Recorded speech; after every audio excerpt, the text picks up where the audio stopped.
program, as I said, with our international panel discussion. I would like to introduce our partner, Zsófia Gombár from the University of Lisbon, who is the head of the Portuguese team, although her name sounds very non-Portuguese, who will invite and introduce the panelists. And thank you for moderating the panel. I thank you for the opportunity, and also I feel very honored to chair this session. And first of all, I would like to, but where are our panelists, by the way? Shouldn't they sit here? Okay, and then. So first of all, I would like to introduce Saltiel, who is the director, hello, of diplomacy and representation of the United Nations, Geneva, and the UNESCO for the World Jewish Congress, where he is working with several diplomatic missions, the United Nations agency and civil society organization to promote religious freedom, education, interreligious understanding, counter anti-Semitism and hate speech. And he holds a PhD in contemporary Greek history from the University of Macedonia, Thessaloniki, and chaired the academic working group of the International Holocaust Remembrance Alliance between 2025 and 26. Our next panelist is Oana Nestian-Sandu. Thank you for accepting our invitation. And she is the International Program Director of TOLI, the Olga Lengyel Institute for Holocaust Studies and Human Rights. And her areas of expertise include human rights education, Holocaust education, intercultural education, and education for democratic citizenship. And she is also a consultant for the Council of Europe, the United Nations, and the IHRA. Thank you very much. And our third panelist is Patrick Siegele, who is the head of the Department of Holocaust Education at OeAD-erinnern.at at Austria's Agency for Education Internationalization. And he is a member of the Austrian delegation of the IHRA. And this year, he chairs the education working group, so good luck with that. And from 2014 to 2021, Patrick was the director of the Anna Frank Zentrum in Berlin, and the German partner organization of the Anna Frank House in Amsterdam. And his focus is on Holocaust education, as well as of other educational formats on the Roma genocide, and also on how to counter anti-Semitism in the contemporary world. Okay, and I will change the sheets. And sadly, this panel is we have only 75 minutes. So, and I know that our panelists have a lot to say. So what we thought the best would be that we organize the conversation according to certain the key questions. And I'm really sorry, I do apologize in advance for the time limits, but I will start with questions, and then you have a time-limited slot to answer. And after the session, we will open the floor for further questions from the audience, okay? So the first key question would be that what is the most significant challenge Holocaust distortion actually poses today in your respective field, of course, and why does it require new and adapted responses?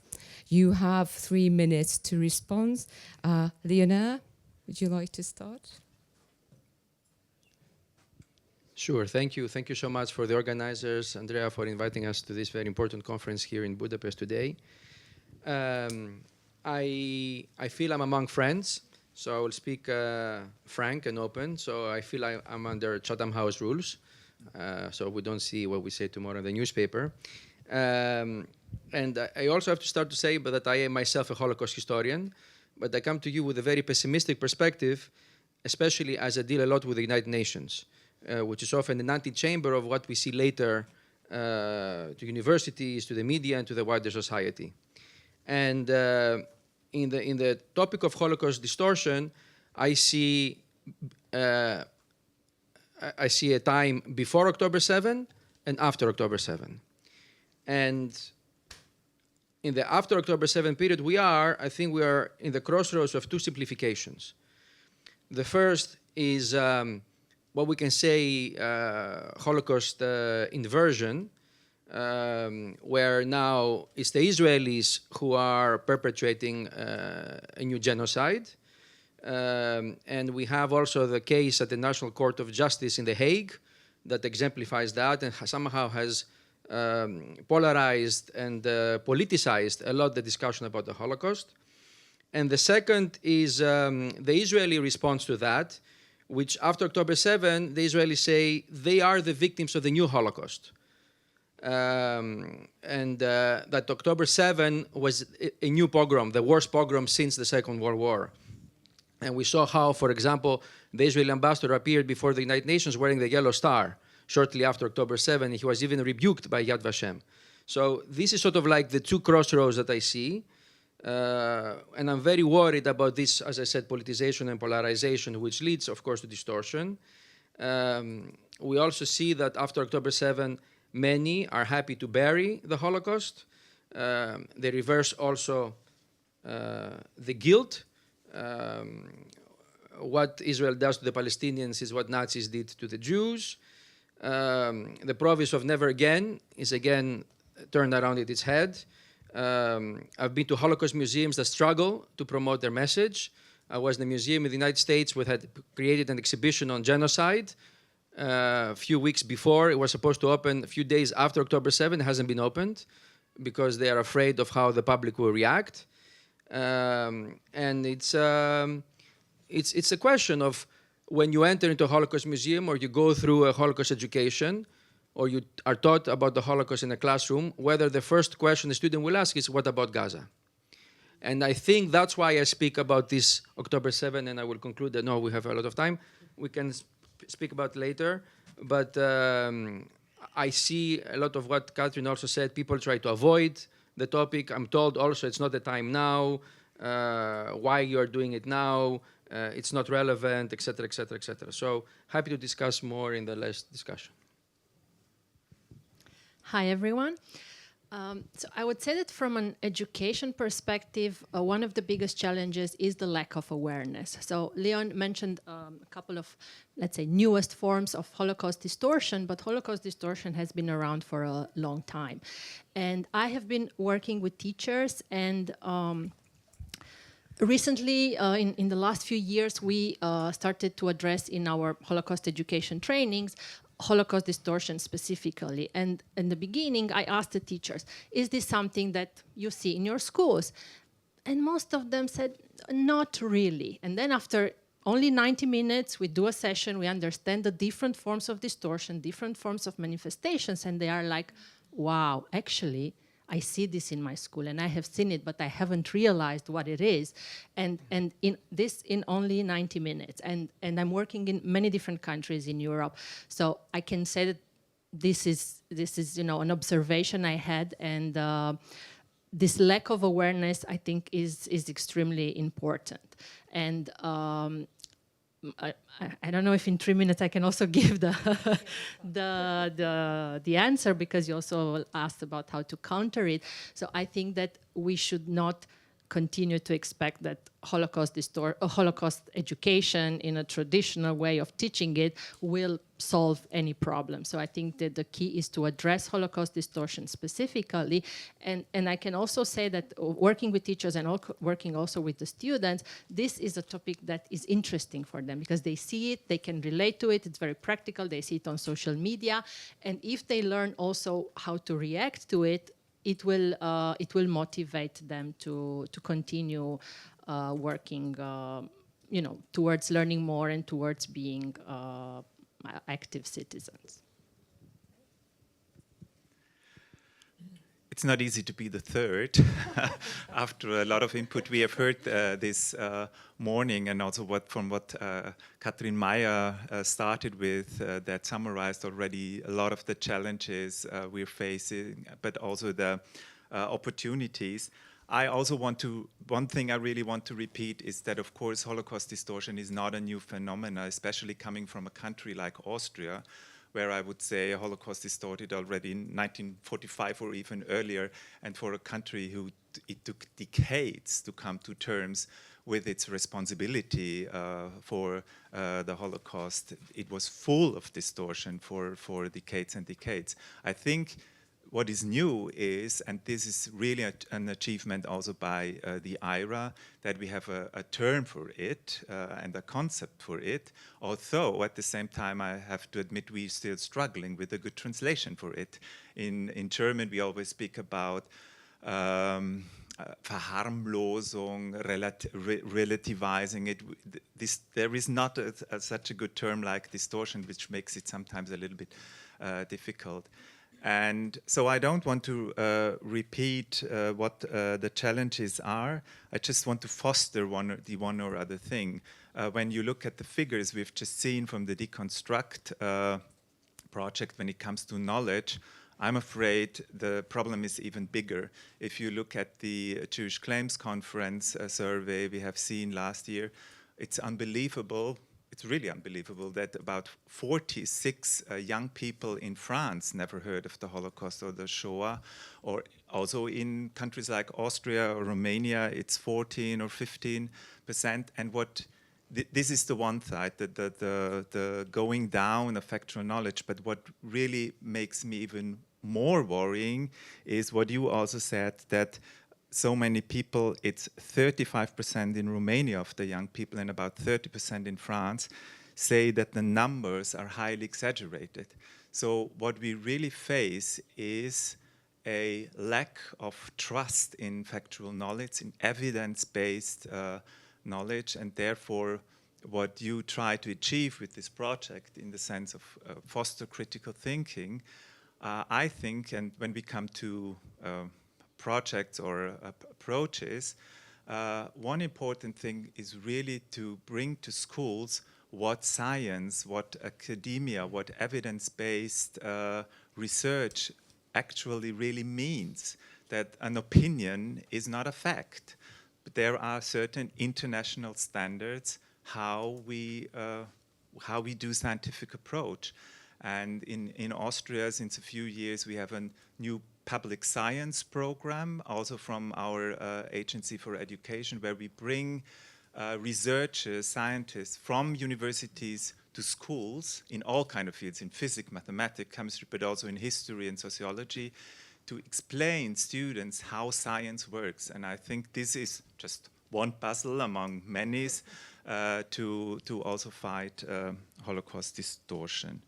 And yeah, the other thing, I'm sure we will talk about this. I think the challenge is also that we still have two types, or maybe more, but to simplify it, two types of teachers who teach about history. The ones are still based on factual knowledge, and I tell you, you get the narrative from me and you don't question it. And the other one, which is in fact the state of the art when it comes to history didactics and history learning, is what we in the UNESCO leaflet called doing history with the students, who work on different resources, work on testimonies, and give the students at least a hint of how a historical narrative comes to term, and these narratives that they can also change during time because we have new resources, and this is how we should teach history as the project shows. Thank you very much, Patrick. I cannot agree with you more. Then our next question will be, because we have to go on with because of the short of time. Could you please share one concrete initiative, project, approach that was really successful or at least impactful to encountering Holocaust distortion, and what made it successful? Okay, Lionel You can first. also change the order if you want. Do you? Patrick, so you're not Yeah. always the last. Thank you. Yeah, it's always difficult to speak about successful educational projects because we would need more evidence-based research on not only on the output, but also on the outcome and the impact. This is, of course, a difficult topic because everybody who is in the educational field knows how difficult it is to measure what really changes young people's mind, but I won't go into this, but just to say that before. I think when it comes to examples, we have already seen good examples that localize history. And in Austria, for example, there is a project, an ongoing project with the University of Graz we're doing, which is called the Digital Remembrance Landscape, where we digitalize all places of remembrance, tiny ones, big ones in Austria. There are now about 4,000 that we have already registered in this database, and they are combined with educational tools and biographies. And I'm saying this because I think we have to bring the history to the students' environment to make it meaningful and for them, because especially coming from a country like Austria, where National Socialism and the Holocaust was just everywhere, in every tiny village and valley, you can see that the students can work with it hands-on and combine it with digital tools and to combine it with personal stories. I would say that then that's the good news. The interest is definitely there. And also, this is also evidence-based. When you look into surveys and you ask students, would you like to know more, or is this an interesting topic? The overall opinion is, yes, it still is, although the knowledge goes down. But I think this is a chance and an opportunity we have to grasp and to take. Well, I'm going to echo what Patrick said, because I think not only that we don't have evidence-based analysis of the outcomes, but also when I think about success, I often think about sustainability. We might have some great initiatives, good projects, good activities that are successful for a small group of people, but how do we extrapolate that, or how do we maintain that long term? And I think that this is unfortunately something that is lacking in general in Europe. What we have been doing at TOLI, the Olga Lengyel Institute for Holocaust Studies and Human Rights, we developed an interdisciplinary methodology that combines Holocaust education with human rights education and intercultural education.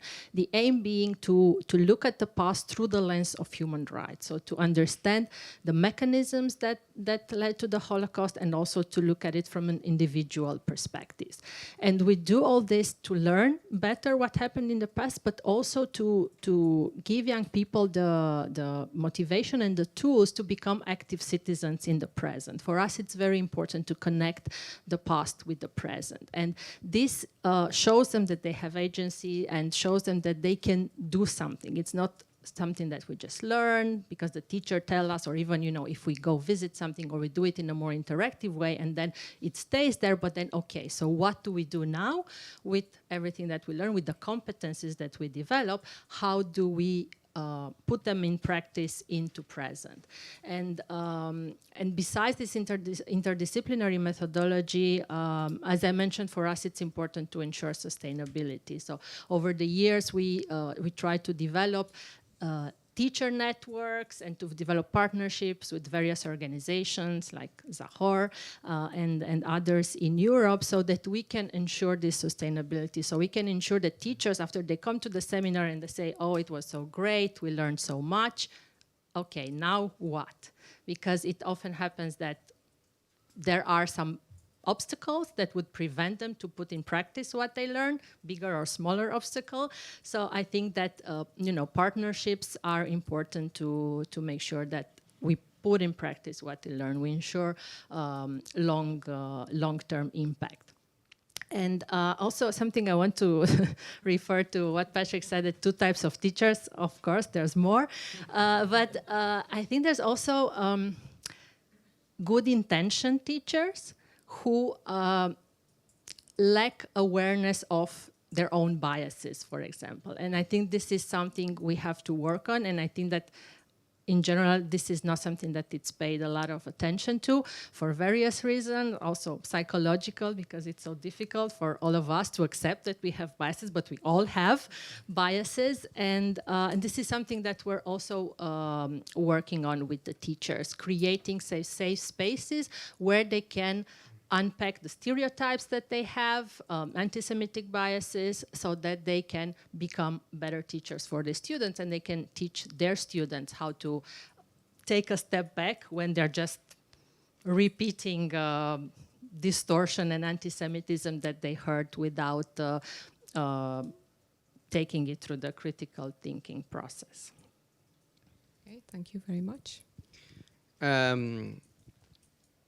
I will again speak from the international perspective and say that the good news is that we have some institutional tools that have been adopted at the international scale that help us fight Holocaust distortion. Of course, you all know the definition of Holocaust distortion from the IHRA, which has been included almost verbatim at the UN General Assembly resolution that was adopted by consensus in the year 2022. So the moment the UN General Assembly condemns Holocaust denial and distortion and calls for countries to educate the people, then that's a great tool for all educators, governments, activists to go to the countries and say, it's not just me saying that, it's the UN General Assembly that calls you to do these things and to fight Holocaust denial and distortion. And it's interestingly enough that the General Assembly names Holocaust distortion as a form of anti-Semitism. It's explicit. Holocaust distortion, according to the UN, is anti-Semitic. And it's also a useful tool for people like me, because often we go to governments and we say, you have to fight anti-Semitism. They say, yeah, what about Islamophobia, Christianophobia, and others? Yes, you have to fight everything. But every kind of discrimination, every phobia has its own specificities.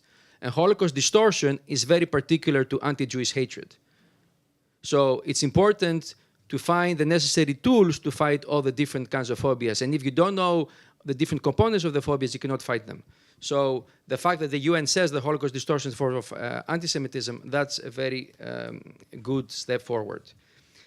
Second is a lot of the work in UNESCO in the same regard.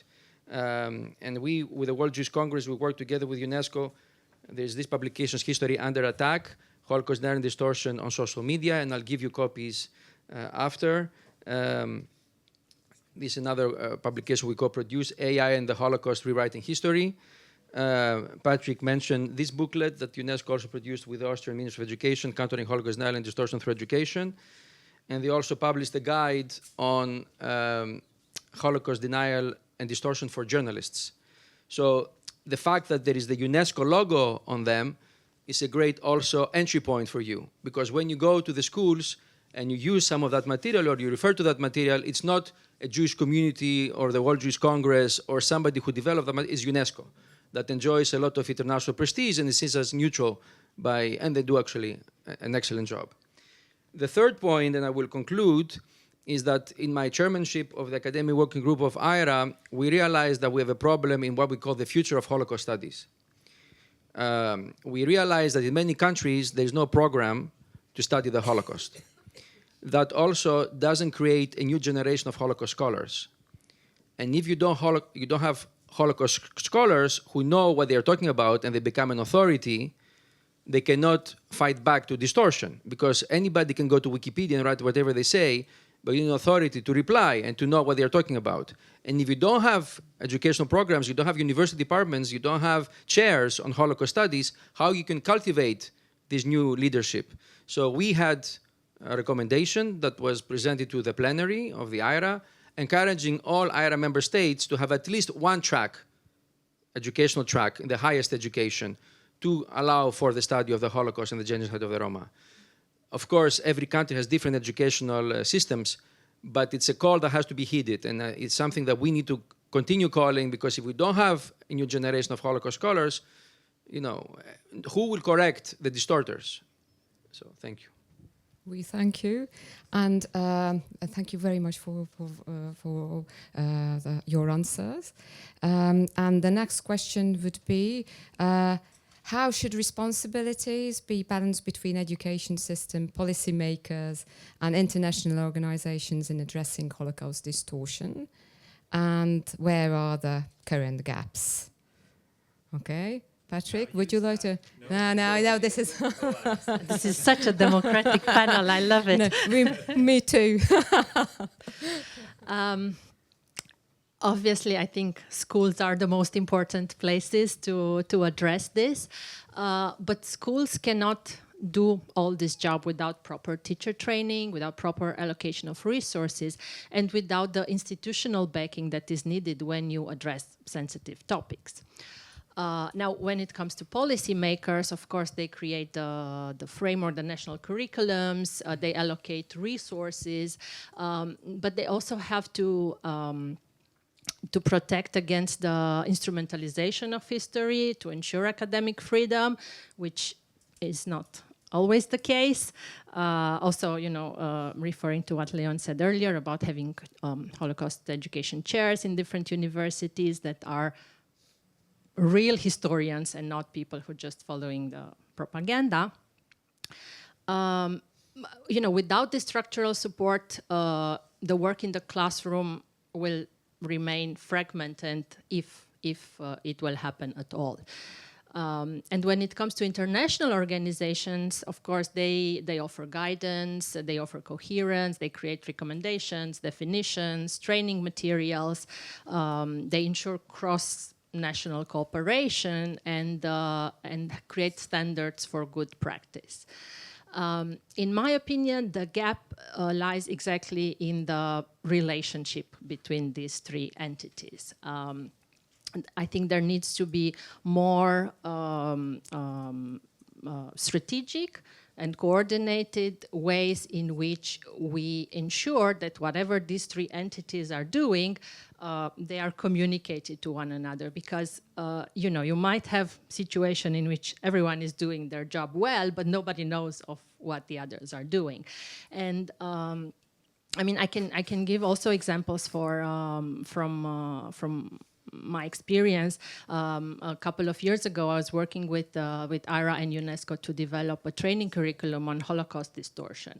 And this was intended to be freely available online for people to use it. And I think it's a great resource, not because I worked on it, but because it was done, you know, through the whole IHRA process with feedback from all the member states. And also, I have used it many times with great feedback from teachers, policymakers, and civil society who attended. But the problem is that this great resource is not really being used at the way in the how should I say it? At the level it is supposed to be, because it's there, it's been translated in a few languages, and then I know that in this project it was also used, but beyond that, what is happening? And we have the IHRA recommendations on teaching and learning about the Holocaust. A great resource was just recently updated. You know, everyone who reads it says, wow, this is amazing. But I work with close to 500 teachers per year. There's very, very few who actually know this resource. So what happens, 1, 2, 3 levels below the first step? I think there need to be some kind of structures that will ensure a better cooperation between these entities. Oh, democracy, what am I doing now? Patrick, would you like to be the second? I like to be the second. Yeah, you've said already a lot of things. I think if I talk to colleagues in Europe and internationally, of course, the systems are extremely different. And so you can't say this. But, and this is also not really new, but what we need is both a top-down and a bottom-up approach. In Austria, for example, we are in a quite privileged position because we have a Ministry of Education that really stands behind us and what we are doing, and we have this system that our agency is directly commissioned by the and financed by the Ministry of Education. So when we reach out to teachers or teacher training institutes or universities, we always do this with the ministry behind us. We can always say, the ministry wants us to do this, and you need to do this because the ministry wants us. This is, of course, a very privileged position, which makes life easier for us, but it's still a lot of work because you still have to convince teachers, because teachers, fortunately, are very individual people, and even when the ministry, or sometimes it's even vice versa, when the Ministry of Education says you need to do this, then they are even more skeptical, why should I do this? So I think we need a good balance between pre-service and in-service training, because students who want to become teachers should already get in contact with all the topics we have been discussing. And there has been a new law in Austria, for example. Sorry if I stay with the Austrian system now, but it's easier to give examples, that it's from next year on compulsory for all future teachers to deal with the topics of anti-Semitism, racism, anti-Gypsyism, and sexism during their training, pre-service training.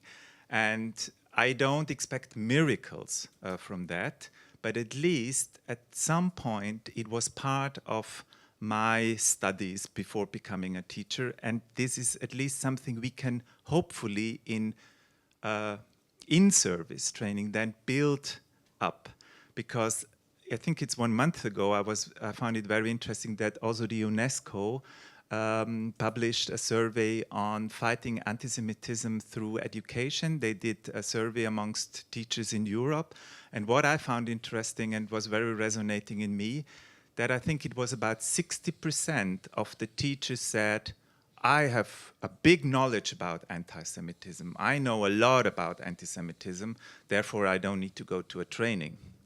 And I'm a bit skeptical, to be diplomatic, if this is really the case, because it's like, as you said at the beginning, when you talk about distortion, then there's no, it's not, but as soon as you dig into it a little bit deeper, then they also see where they face anti-Semitism in their daily life and everywhere. And so for me, the key factor is really, really teacher training. That is what we need. And we need the support from the system. Because now, speaking again for Austria, when it comes to the school curriculums and the textbooks, we have reached a lot, I would say. I mean, when I went to school, the National Socialism and Holocaust, I think it was maybe 4 pages in our history textbook. And if you look at textbooks today, it's about 80 pages, 70 to 80 pages, and I sometimes think, ooh, how do they teach all these aspects of Second World War and National Socialism? You have to be really well trained as a teacher, as a history teacher, to tackle this.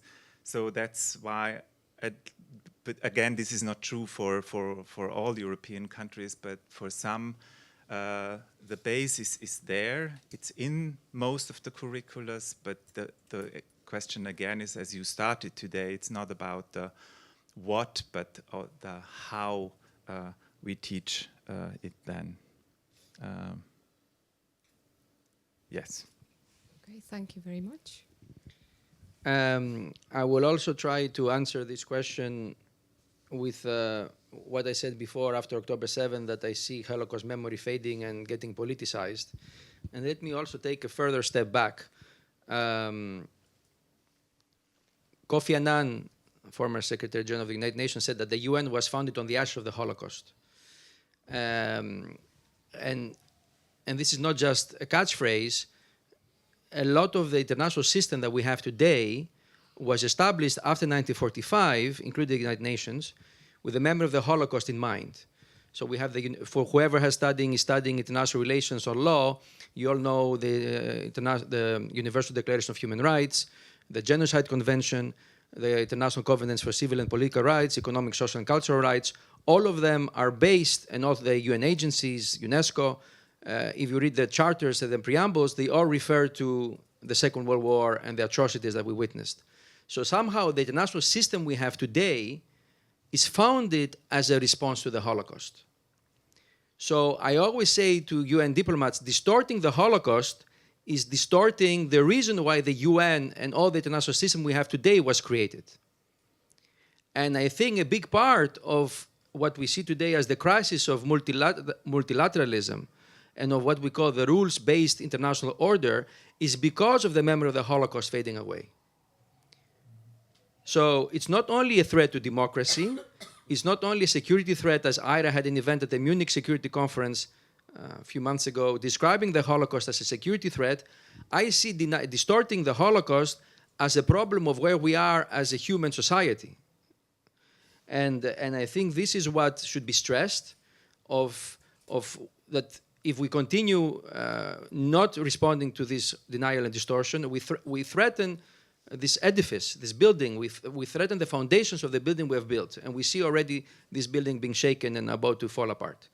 And to go back to what I said before about integrating the Holocaust in higher education, for example, the University of Geneva is building the diplomats of the future, where they're going to go to work for the UN agencies, where the Holocaust is not taught there. And I'm telling them, how can you teach about the United Nations? How can you teach about all the human rights treaties that were developed after 1945 without actually speaking why they were triggered? What was the reason why we have the system we have today? And I think that's a problem that somehow people now brush away because of this politicization and Gaza and everything that's happening. And we are not responding to the problem at hand. Thank you. Well, thank you very much, Leon. The next question would be, given the speed and the scale of online distortion, what practical strategies are actually working to respond in the digital spaces? I think I go first. Yeah. It's so good not to intervene. I really love the democratic aspect of this panel. I will present a resource here that we as World Jewish Congress co-developed together with UNESCO and others. And again, it's something we developed before October 7, but still is in use today, and I think has some use and potential in future life. To fight Holocaust denial and distortion online, the World Jewish Congress, together with UNESCO, developed a website called aboutholocaust.org. And also we got feedback from Yad Vashem and US Holocaust Memorial Museum and other authorities on the Holocaust. This platform, aboutholocaust.org, has around 100 answers to frequent questions about the Holocaust. And it's available currently in 18 languages. Now, I think what is the big innovation of this platform is that it's been integrated in social media platforms. Mostly Meta, meaning Instagram and Facebook, and TikTok. So if users of TikTok or of Meta products type something about the Holocaust, they're asked to go to that platform as an authoritative resource to fight against distortion and to provide more credible information to especially the young generation who is learning, as we saw in the surveys, a lot from social media. In 2025, this website had 4.5 million users from 180 countries. Of these 4.5, more than 3 million came from TikTok. So you see how people go and use it, and of course we can be better. And now we're also working to improve also integration with the Meta products, and also through Google and sort of like the generic coming to the website. But it's a platform that it's there and that it's already being integrated, it's already been tested, and I think we can do better, but it's there, and I think can be a very useful tool, especially to fight the online component of distortion, which is a big part of distortion.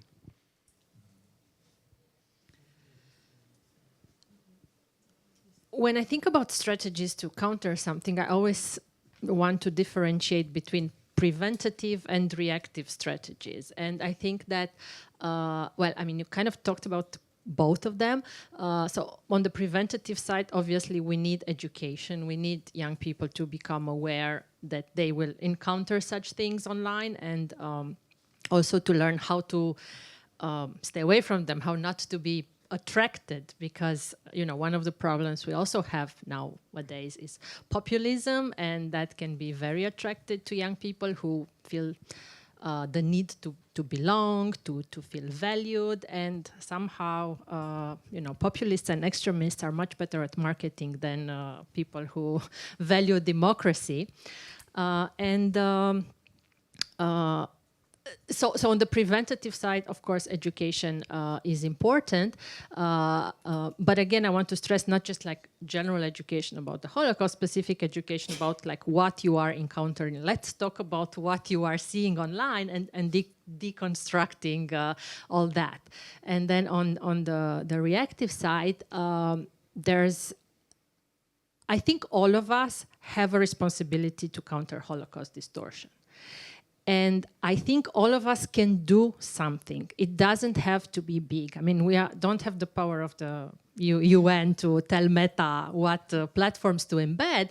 But for example, we have done a training with young people where they learned about Holocaust distortion, and then they went online to do a bit of monitoring and to report manifestations of Holocaust distortion online. And of course, this didn't change social media, just them reporting a few things. We were also a bit hesitant to ask them to do this for various reasons. I will just mention one. We thought they will report and then nothing will happen. So they will feel disappointed and they will never do it again. But actually, yes, it was the case. Most of the things they reported were not taken down by the platforms, but some of them were. And regardless of what happened, students understood that they have agency. And I think it's important when we teach students to find ways for them to really practice something, so that they can see teaching is not just something that happens in the classroom and then we go outside and it's a totally different world. Even if it's not working perfectly, even if social media is not taking down the content, but they can see that they have agency, and this will motivate them then to do more in the future. Yeah. For me, this was really one of the most difficult questions, because as you wrote, given the speed that we have, for example, the challenges and the threats that AI poses to the educational system, we couldn't have imagined this 3 or 4 years ago. And I did a training on how to deconstruct AI-generated content about a year ago, and I think everything I learned I can put to the trash, because I mean, but I'm still not.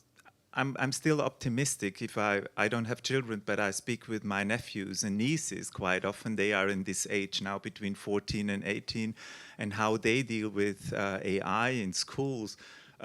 It's very cool, I think, and they are much further, I think, sometimes than we adults are, also when it comes to social media. But still, I don't want to. This is a huge problem, and I think we have a very worrying, when you look at the United States, worrying alliance of these big tech companies and anti-democratic political forces, if you want to say so. But I really don't have a good answer to this question. Sometimes I just think maybe people just get so bored and so annoyed with all that stars as they are on social media, that maybe at some point they will just turn away from it. I can only tell from my point of view, I'm so fed up with everything on social media. But of course, I'm not the standard or whatever. Yeah, but to give an example, not to be so fatalistic, I don't know if you've heard of the project Show Us Stories. That is a project by the Hebrew University and other partners in different. And what they try to do is to research on good, because there is a lot of good content on TikTok and Instagram where students can really learn from and which you could use in schools. But do you want to use TikTok and Instagram and all these tools in schools and even foster more usage of social media with your students? So what they did is they took these clips and videos on a special platform called Show Us Stories and provide teachers with this content and additional educational tools, how they can work with this content. And this is very reliable content. For example, the memorial site Mauthausen in Austria is very successful with their TikTok content, or in Berlin, House of Wannsee conference and others. So they have dedicated and knowledgeable people dealing with this. But yeah, the idea, I don't know if it will succeed or how successful it will be, but the idea is to give teachers and students access to this content without using the big online platforms. Okay. Thank you very much, Patrick. And now the final and might be the most difficult part, because you will have to summarize in one sentence what is one priority action that the international community should take in the next 2 and 3 years? Who will start? Can I have 2 sentences? Yeah, you can. Of course, you can have 3. I mean, obviously, the AI situation is urgent, and the international community has to do better. And it's moving so fast, and we know how bureaucratic international organizations are, so this is really, really difficult. It would be great if, AI developers and social media owners would be more responsible citizens, so maybe they should come to our training. We could help them a bit. But as much as I think we should invest in technology, I think we should remember that education is, at its core, a human endeavor. It's an interaction between humans. And I think we should invest in humans, not to forget about that, because I think sometimes we feel attracted by this kind of very flashy, like TikTok, and innovative. Every time you do something, it has to be innovative. But innovative doesn't necessarily mean using the most recent technology or creating something that will blow somebody's mind. Innovative is also referring to creating good pedagogical approaches. Innovative is also supporting teachers to look in the mirror and to face their own biases, but doing it in a way that is respectful of human dignity, and in a way that can ensure sustainability long term, showing everybody that we are citizens of this society and we each can contribute to it, and we each deserve to be part of it, and we each deserve to belong. Because if we don't do that, the extremists will do it, and we know what happens with that. I will also cheat in my allocated time. I fear that the tools we have developed were for before October 7. And we need to rethink and to recalibrate, because there has been a tremendous change in the geopolitical environment we operate. I'm debating always whether we need to teach the Middle East conflict in the classrooms to fight Holocaust distortion. You're the educators, you tell me if it's right or wrong. But my sort of like wish list for the next 2 to 3 years especially as we see distortion mostly proliferating online, and anti-Semitism and hate in general, is how we can enable a coordinated real-time response with of digital platforms to detect, label, and countering distortion online. It's their responsibility. They're enabling this distribution, and they have to counter it. Thank you.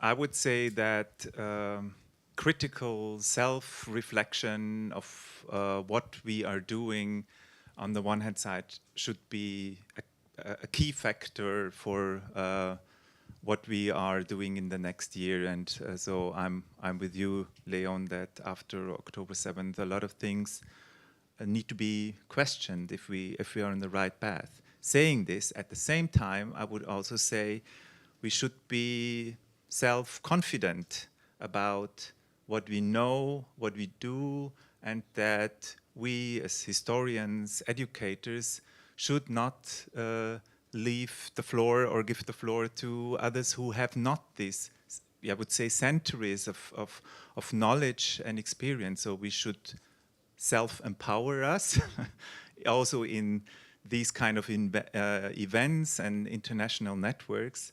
And what our mission in Austria is, when it comes to the teacher, this empowerment we also have to give to the teachers.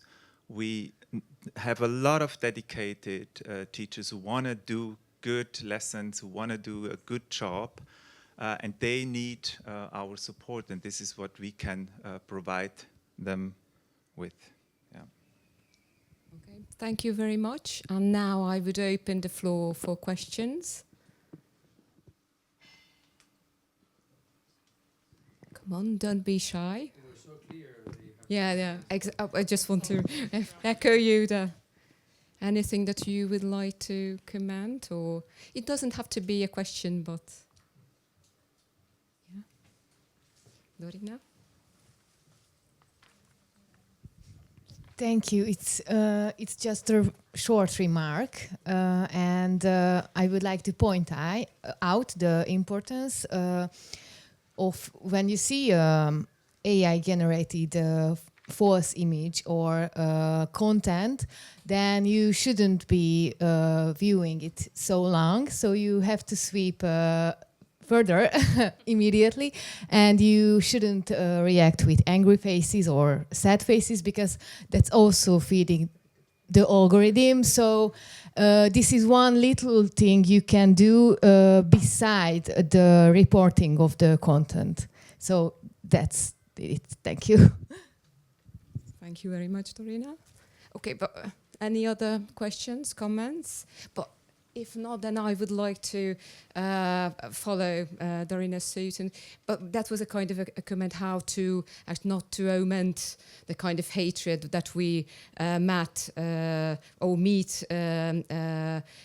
on social media platforms, as well as that was our experience with the Deconstruct project as well, that we consciously did not comment on these very negative anti-Semitic comments and messages. But my question would be, okay, as a Luso-Hungarian researcher, a Portugal-based Hungarian researcher, is that I know that you do not have the answer, but and I share your doubts, Patrick, but with the AI-generated content, because at the beginning of the project, we were quite surprised that Portuguese researchers that, and also I think all of us who conducted the research, that the Portuguese students relied more on AI platform when they asked about the Holocaust, so the Holocaust content. And I was kind of, I thought it will be a kind of national mission to change that, and they should use various sources. But where in the end, Portugal is not different at all. So how would we, what could we do, but not just we educators, but policymakers? How could we control the AI-generated false contents, because the problem is that, as it was mentioned, that these AI contents, so the answer to the question is used bases of Holocaust denial, unreliable sources. How can we control the flood of... I think we can't control it. We have to give up of the idea that we can control it, but we have to strengthen the awareness and we have to start with the teachers.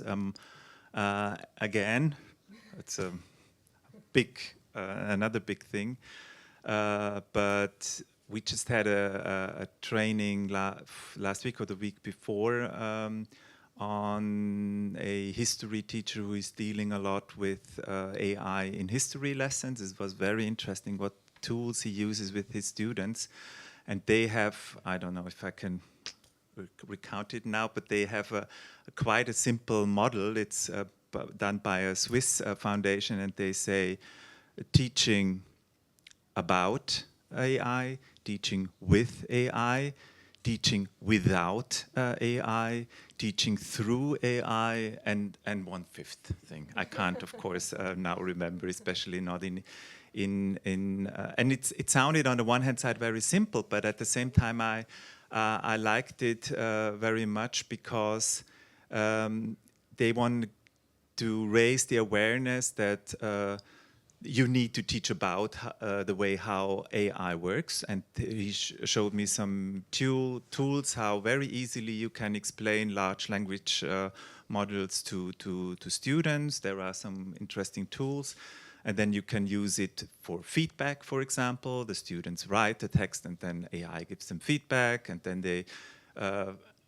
they have some lessons where they say, today we work without AI strictly, so we take away all the, and so on and so forth. So I think we are not, as teachers, we are not, how can you say, ausgeliefert to this problem. We have means, but we have to be aware of it. And I think I was quite positively surprised how much is already going on in schools. And when I speak with teachers, it's very interesting again. If you are a teacher that already taught history in a way that you teach about skills, how and not only about factual knowledge, then these teachers are also better prepared for the AI world. Thank you, Patrick. I don't know what was the fifth one, but there is also teaching the AI. So, you know, through what? Maybe you did. So, but what I want to say is that, yes, we can't control, but I think we also should not think about these big tech people as some kind of entity that is evil and cannot be approached, and we just have to find ways to fight against them, because I think there are regulations, and there has been some kind of history of regulation, and now the European Union is seen by the tech companies as the bad guy, and I think this should continue. I am a helpless optimistic and believer in the good of humans, and I think that really these international organizations and unions, they have to hold the developers accountable. So it's not only, everything you said, yes, but we cannot just rely on like a teacher teaching their students how to go around all the distortion that is created by the AI. We have to hold the developers accountable, and there are organizations who are doing this. They just need to work a little bit harder. Well, AI is here to stay. Okay, so there's no way going backwards, and especially young people are using it, as you have said. AI, as we know, searches for information online. A lot of it comes from Wikipedia. So again, it's the problem of Wikipedia, how this information is there, and we have also seen Wikipedia wars, we have seen fake stories, etc., etc., etc. So I understand this is the last session of the Deconstruct program. But if you are thinking of reapplying for an EU grant, You can even include training of content writers, content creators for Wikipedia as a way to fight distortion. Because, you know, Wikipedia has its own rules of how you can go and edit content and using keywords and using sort of like, there's a whole culture around Wikipedia. So we have to train people to be able to go to Wikipedia to edit the content, removing the distortion so that AI doesn't take that distortion and then multiplies it. So, you know, that could be also a way, if you think of a follow-up project, that could be another thing to add. Okay, thank you very much. Oh, Luca, yeah. Thank you very much. Just, I would like to add something about AI, that we don't know too much how young people are using AI and how do they differentiate facts from fake news, because they do.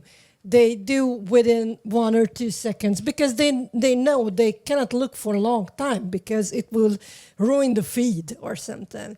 So we need to learn more about how young people are doing this, because they do something. Actually, they do something. They somehow, they say, sometimes they say, I felt it's fake. I felt it's AI. I know I see within a second. So there is some mechanism behind it which we don't know anything about it yet. So it's yet. Thank you. Thank you, Luca.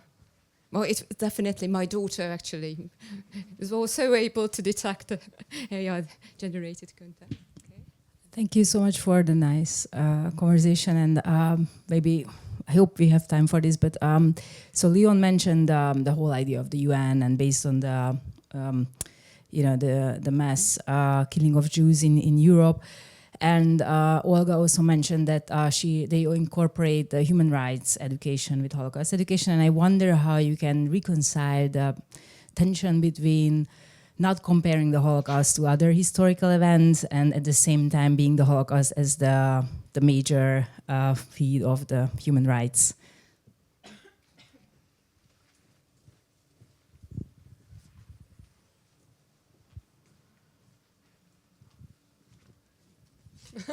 That was not democratic choice.